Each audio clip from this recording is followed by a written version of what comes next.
اعوذ باللہ من الشیطان الرجیم بسم اللہ الرحمن الرحیم الحمد للہ رب العالمین والصلاة والسلام علی اہل بیتہ الطیبین الطاہرین المعصومین اما بعد فقد قال الحکیم فی کتابہ المجید وفرقانہ الحمید بسم اللہ الرحمن الرحیم انا انزلناہ فی لیلۃ مبارکہ انا کنا منذرین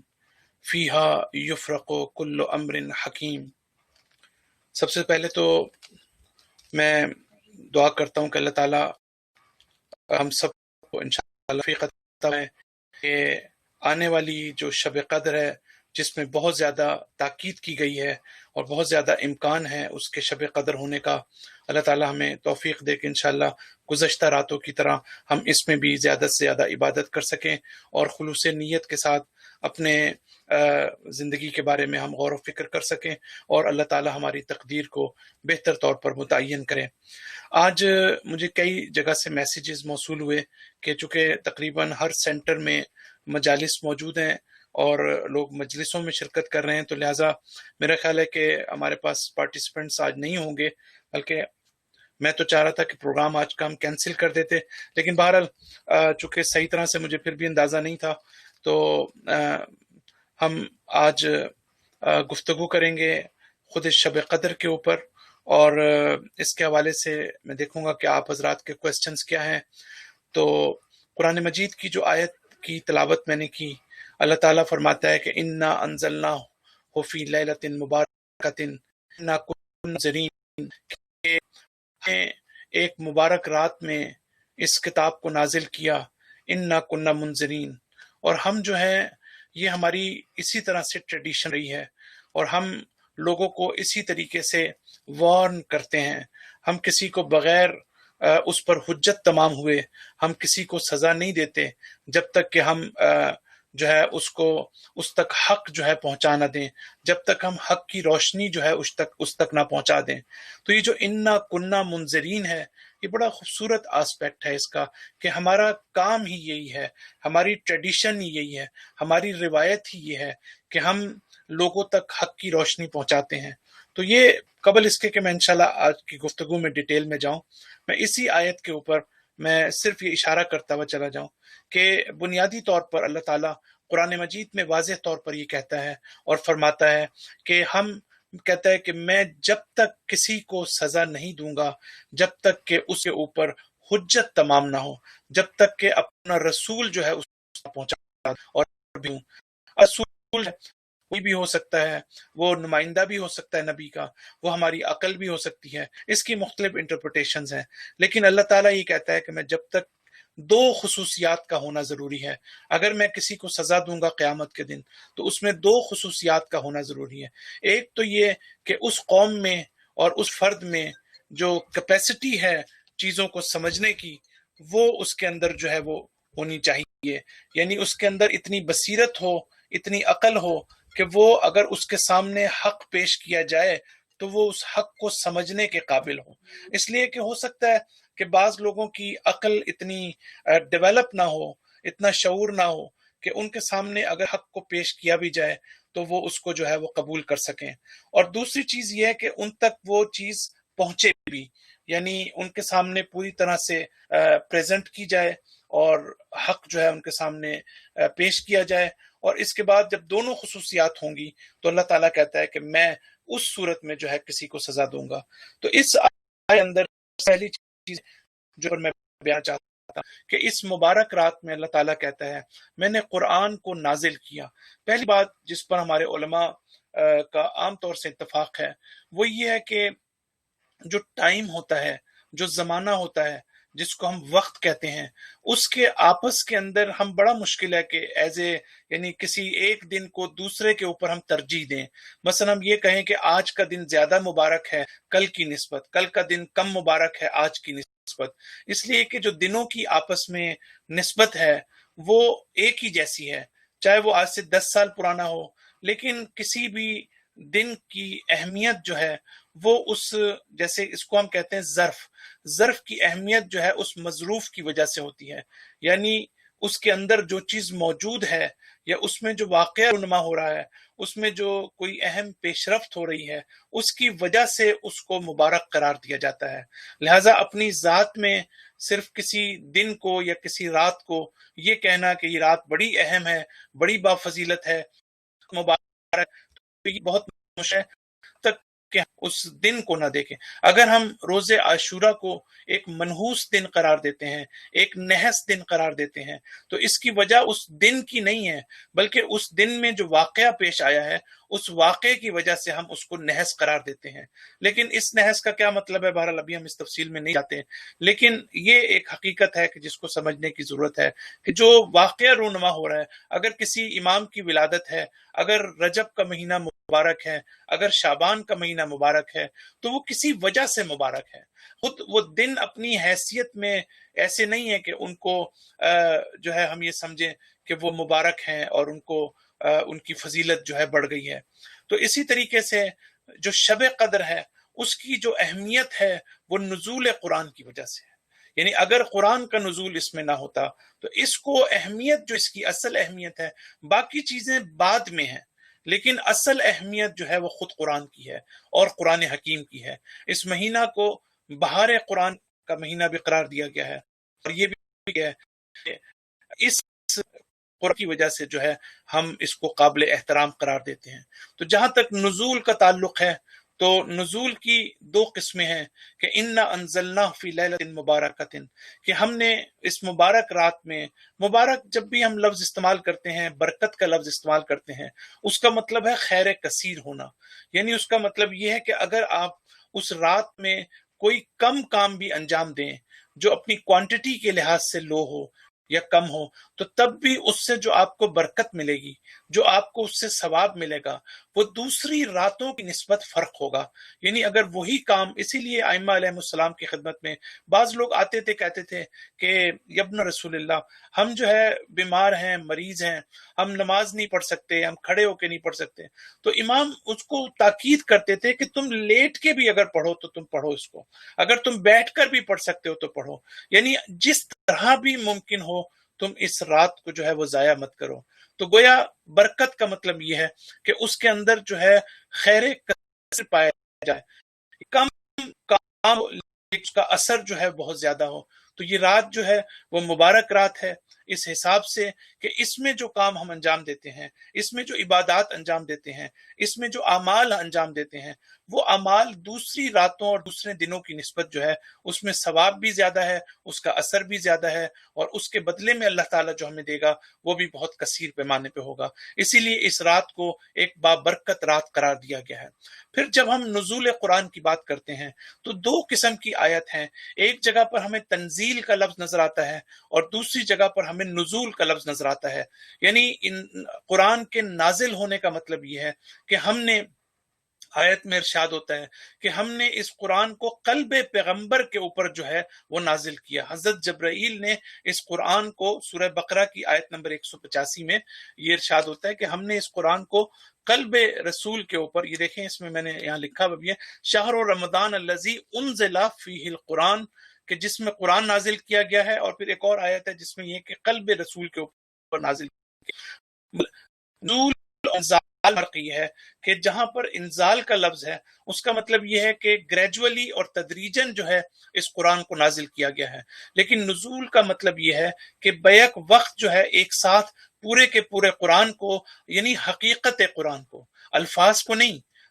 اس کمپائلڈ فارم میں نہیں، بلکہ حقیقت قرآن کو اور روح قرآن کو ہم نے جو ہے قلب پیغمبر کے اوپر جو ہے وہ نازل کیا۔ یہ مطلب ہے قرآن کے نزول کا کہ ہمارے علماء، البتہ میں یہ آپ کو بتا دوں کہ اس میں خود شیعہ علماء کے اندر بھی، البتہ اہل سنت کے علماء تو اس کو قبول ہی نہیں کرتے، لیکن شیعہ علماء میں بھی اس میں تھوڑا سا اختلاف ہے۔ جیسے علامہ طباطبائی اس کو بڑی مضبوط طریقے سے اس کو ثابت کرتے ہیں کہ اس کا مطلب یہ ہے کہ پورا کا پورا قرآن جو ہے وہ قلب پیغمبر کے اوپر نازل ہوا۔ لیکن جو آیات ہمارے پاس موجود ہیں ان آیات میں اللہ تعالیٰ ہمیں یہ کہتا ہے کہ جو اصل قرآن ہے، جو حقیقت قرآن ہے، من لدن حکیم، وہ جو ہے وہ اللہ تعالیٰ کے پاس موجود ہے۔ اب دیکھیں کتاب کے کہ جس آیات جو ہے وہ محکم ہے اور انڈسٹنگوش فارم میں ہے. ثم فصلت، اس کے بعد ہم نے ان کو جدا جدا کیا. من لدن حکیم خبیر، ایک حکیم اور دانا اور یعنی اللہ کی طرف سے جو اللہ کے ہاں موجود ہے اس کے پاس سے ہم نے اس کتاب کو پھر جو ہے وہ تفصیل اس کو ہم نے عطا کی، اس کو ہم نے ڈسٹنکشن عطا کی. تو یہ اور ایسی اور بھی آیتیں ہیں جس میں اللہ تعالیٰ فرماتا ہے کہ یہ بھی آیت آپ کے سامنے ہے کہ وَإِنَّهُ فِي أُمِّ الْكِتَابِ لَدَيْنَا لَعَلِيٌّ حَكِيمٌ. تو یہاں پر بھی کتاب جو ہے، جو اصل کتاب ہے، وہ ہمارے پاس موجود ہے. یہاں پر بھی اللہ تعالیٰ یہی فرماتا ہے، یا بعض جگہ فرماتا ہے بل ہوا قرآن مجید فی لوح محفوظ، جو قرآن ہے وہ لوح محفوظ میں موجود ہے. اور پھر فی کتاب مکنون لا یمسہ الا المطہرون، کہ سوائے وہ لوگ کہ جو پاک و پاکیزہ ہیں، اس کے علاوہ کوئی لوگ کی ایکسیس نہیں ہے اس حقیقت قرآن تک، اس روح قرآن تک. تو اب جب ہم یہ سمجھتے ہیں کہ وہ قرآن کہ جو محفوظ ہے، ایک قرآن جو اللہ کے پاس موجود ہے، ایک وہ قرآن ہے کہ جس کو من لدن حکیم کہا گیا ہے، یا جس کو جو ہے وہ قرآن مکنون کہا گیا ہے، اور ایک وہ قرآن ہے کہ جو قلب پیغمبر پر نازل ہوا. تو جو نزول قرآن ہے وہ دو طرح سے ہو سکتا ہے. مثلا ہم بارش کے بارے میں بھی یہ کہتے ہیں کہ بارش جو ہے وہ نازل ہوئی، اور ہم جو ہے قرآن کے بارے میں بھی کہتے ہیں کہ قرآن نازل ہوا. تو دونوں میں فرق یہ ہے کہ ہم دو اصطلاحات استعمال کرتے ہیں عربی کے اندر یا فارسی کے اندر. پہلے میں وہ دو اصطلاحات آپ کے سامنے پیش کروں گا، اس کے بعد میں اس کی تفصیل بیان کروں گا. ایک تو ہمارے پاس لفظ ہے تجافی. یہ تجافی کا لفظ جو ہے جوف کا مطلب ہے یعنی خالی ہونا، اور ایک جو ہے تجلی، اور تجلی کا مطلب یہ ہے مینیفیسٹیشن ہونا. تو قرآن جو ہے اس کا نزول جو ہے وہ تجلی کی صورت میں ہے، تجافی کی صورت میں نہیں ہے. کیا مطلب اس کا؟ مطلب یہ کہ مثال کے طور پر آپ کے گھروں میں سب کے بک شیلف موجود ہے. اگر آپ پہلے شیلف میں سے ایک کتاب اٹھا کر دوسرے شیلف میں رکھیں گے تو جو ہے وہ خالی جائے گا، کا مطلب اپنے کتاب سے اٹھا ہے وہ نچلے شیلف میں رکھ دی ہے. لیکن اگر آپ جو ہے اسی طرح بارش جو ہے، جو بارش نیچے آ جاتی ہے وہ اپنی جگہ پر باقی نہیں رہتی، اس کو کہتے ہیں تجافی. لیکن تجلی کا مطلب یہ ہے کہ ایک چیز جو ہے وہ نازل بھی ہوتی ہے، ایک چیز جو ہے اپنے مرتبے سے نیچے بھی آتی ہے، لیکن اس کے باوجود اس کی جو حقیقت ہے وہ اپنی جگہ پر موجود ہے، اس کی جو اصل حیثیت ہے وہ اپنی جگہ پر موجود ہے. ہو سکتا ہے وہ ڈائلیوٹڈ فارم میں ہمارے پاس آئے، ہو سکتا ہے کہ وہ نچلے مرتبے کی حیثیت سے ہمارے پاس آئے، لیکن جو ہے اس کا یہ مطلب نہیں ہے کہ اللہ تعالیٰ نے جو قرآن لوح محفوظ میں رکھا ہے وہ قرآن جو ہے وہ اس کے بعد جو ہے وہ نیچے آنے کے بعد وہاں پر باقی نہیں ہے، بلکہ وہ قرآن اپنی جگہ پر موجود ہے. بالکل اسی طریقے سے کہ جیسے ہم یہ کہتے ہیں، مثال ہم دیتے ہیں اس کی کہ جب انسان کے پاس اجتہاد کا ملکہ ہوتا ہے، یا آپ میں سے کوئی بھی شخص جو ہے اپنی فیلڈ میں اگر اس مثال کو دیکھ لیں کہ آپ کے پاس ایک علم کی دولت موجود ہے، اپنی اپنی فیلڈ میں آپ لوگوں نے جو اسپیشلائز کی ہوئی ہے اس کی نج آپ موجود، لیکن یہ نالج جو ہمارے ذہن میں موجود ہے یا ہمارے پاس جو ہم نے جو ایکوائر کی ہے، یہ نالج جو ہے یہ انڈسٹنگوشڈ فارم میں ہے. یعنی نالج ہے لیکن ہم اس کو جدا نہیں کر سکے، ہم اس کو تفصیل نہیں دے سکے. لیکن جب آپ کہیں کام کرتے ہیں، جہاں آپ جاب کرتے ہیں، جہاں آپ کو اپنی نالج کو یوٹیلائز کرنا ہوتا ہے، تو آپ اپنی نالج کو استعمال جب کرتے ہیں تو وہ نالج جو آپ کے پاس ذہن میں یا دماغ میں موجود ہے وہ کہیں ختم نہیں ہوتی، بلکہ وہ اپنی جگہ پر رہتی ہے. لیکن آپ اسی کی ایک فارم کو حالات کے مطابق جو ہے اس سے آپ استفادہ کرتے ہیں. اسی طریقے سے جو ہمارے مجتہدین ہیں، اگر ان سے کوئی سوال پوچھتا ہے تو جو ملکہ اجتہاد ان کا ہے، اس ملکہ اجتہاد کے ذریعے سے وہ اس سوال کا جواب دیتے ہیں. حتیٰ خود ان کو بھی، خود ہمیں بھی اپنے علم کے بارے میں نہیں پتا ہوتا کہ اس کی جزیات کیا ہیں اور اس کی تفصیلات کیا ہیں، لیکن جب وقت آتا ہے، جب موقع آتا ہے تو پھر ہم جو ہے جب اپنے علم کو استعمال کرتے ہیں تب ہمیں پتہ چلتا ہے کہ یہ جو ہے یہ تفصیل طرح سے نہیں چاہیے. تو قرآن کی اسی طریقے سے ہے کہ جب ہم مثال دینا چاہتے ہیں، یا آیت اللہ مطاری نے ایک مثال دی ہے، اور مثال دینے کے ساتھ ساتھ انہوں نے یہ بھی کہا ہے کہ یہ مثال بہت کمزور ہے لیکن ہمیں تھوڑا سا ہمارے ذہنوں کو قریب کرنے کے لیے اچھا ہے. وہ کہتے ہیں کہ جب آپ پین کے اندر انک بھرتے ہیں تو وہ انک جو ہے وہ ایک